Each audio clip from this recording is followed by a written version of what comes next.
Welcome back to On the Line. I'm your host, Juan Roque, with a partner in crime, the Ryan Knowles. And we can't ever do any type of broadcast that has anything to do with On the Line without doing good, bad, and the ugly, right? Yes, sir. So 2012, take it away.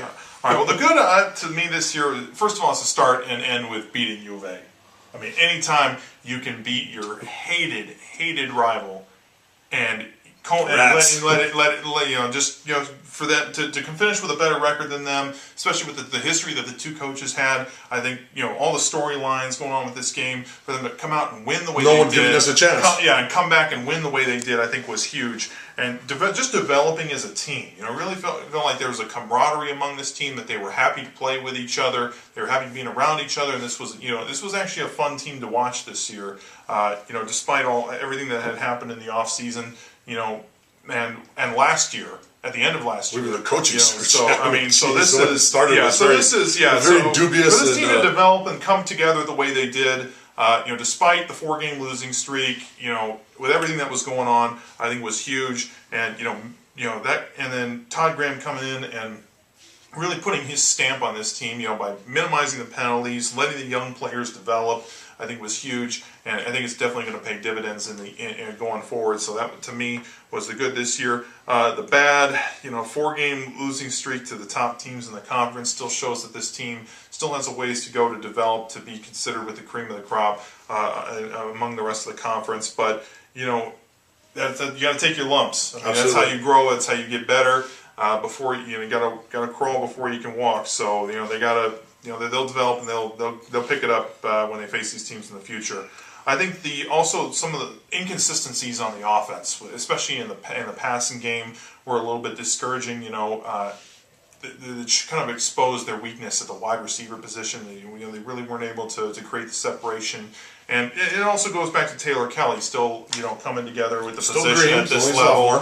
But and then also the inconsistency at the kicker. At the kicker position, Alex Garrett losing his job to John Mora, which seemed to work towards the end of the year. But Garrett still missed some big kicks that he probably should have had.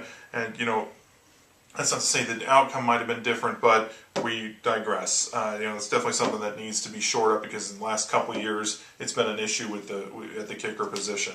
So, and then the rush defense was a big problem in my opinion at times this year. I think there was like in 5 of the last 6 games, ASU allowed over 100 yards on the ground, and it led to them losing some games, and it's really got something that's got to get shored up. They finished 8th, and they finished I think 9th in the conference in rush defense, and then rounding it out here with the Mizzou loss. This was a game. No, this was a game that I felt like ASU needed to have on the road against an SEC opponent in a hostile environment, and they had plenty of chances to win.